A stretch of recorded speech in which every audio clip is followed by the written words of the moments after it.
안녕하세요. 복일교회 이명기 목사입니다. 오늘은 고린도전서 7장 묵상입니다.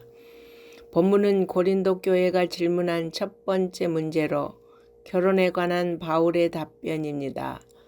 바울은 음행을 피하기 위해 남자마다 자기 아내를 두고 여자마다 자기 남편을 두라고 명령했습니다.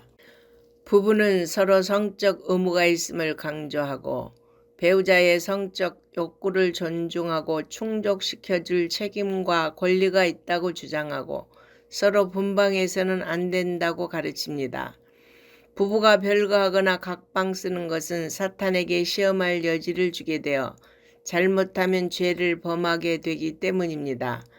학자들은 바울이 사내들인 회원으로서 사내들인 회원은 기혼자여만 한다는 규칙이 있기 때문에 바울이 결혼을 했다가 사별을 했는지 그가 그리스도인으로 개종하자 아내로부터 이혼을 당했는지 알 수 없지만 결혼을 했었다고 주장합니다.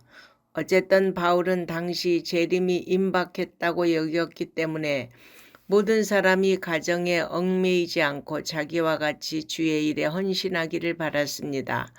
바울이 만일 재혼을 했다면 그처럼 전폭적으로 주의 일에 헌신하지는 못했을 것입니다.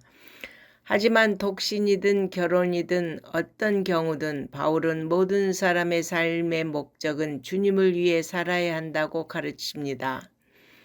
바울은 미혼자와 사별한 자들을 향해서는 현재의 독신 상태 그대로 지낼 것을 권면했습니다. 이는 당시 종말 사상이 팽배했기 때문에 결혼 생활로 인해 가중될 고통을 피하고 결혼으로 인해 주를 향한 마음이 나뉘는 것을 막기 위함이었습니다. 그러나 육체의 정욕을 절제하지 못해 죄를 범할 것 같으면 결혼하라고 했습니다. 또한 이혼 문제와 관련해서는 원칙적으로 이혼을 금하였습니다. 예수님께서도 음행의 영고 외에 성도 간에 이혼하는 것을 금하셨습니다. 그러나 부득불 이혼할 경우에는 독신으로 지내거나 또다시 화합할지언정 재혼하지 말 것을 권면했습니다. 다음으로 바울은 부부가 신자와 불신자와 결혼했을 경우 불신 배우자가 함께 살기를 원한다면 배우자를 버리지 말라고 권면합니다. 불신자인 배우자가 신자인 배우자로 인해 예수를 믿을 수 있기 때문에 주님 안에서 배우자를 사랑하며 구원의 길로 인도해야 한다는 것입니다. 반면에 불신 배우자가 갈라서기를 원한다면 갈라서라고 합니다. 그러나 신앙을 지킬 수 없을 때와 같은 부득이한 경우를 제외하고는 가능한 한 이혼을 피하고 불신 배우자를 주께 인도하여 화평한 생활을 누리도록 권면하였습니다. 이제 바울은 고린도 교회 성도들이 처한 다양한 현실 속에서 성도들의 삶의 자세와 관련하여 하나님이 각 사람을 부르신 소명을 따라 살아가라고 권면합니다.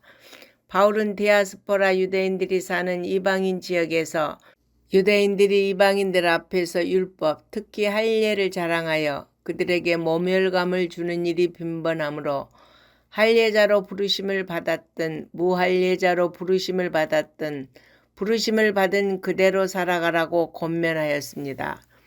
성도들에게 중요한 것은 믿고 구원받은 사실이 중요함을 강조하였습니다. 그리고 바울은 사회적 신분이 종이든 자유인이든 성도는 그리스도의 종이며 또한 그리스도께 속한 자유인이니 세상적인 신분의식을 버리고 영적 신분의식을 갖고 살라고 하였습니다. 성도는 그리스도께서 피로 값주고 사신 존재이므로 성도는 사람의 종이 되지 말고 각각 부르심을 받은 자리에서 하나님과 동행하는 삶을 살아야 합니다. 바울은 임박한 재림의 때를 대비하여 결혼하지 않는 것이 더 잘하는 것이라고 하면서도 하나님께 받은 은사대로 결혼과 독신의 삶을 살 것을 재차 권면했습니다. 그러므로 여러분, 우리가 무엇을 하든지 다 하나님의 영광을 위해 하라는 말씀을 기억하고 모든 삶이 주님 안에서 기쁨을 드리며 살아가기를 바랍니다. 아멘.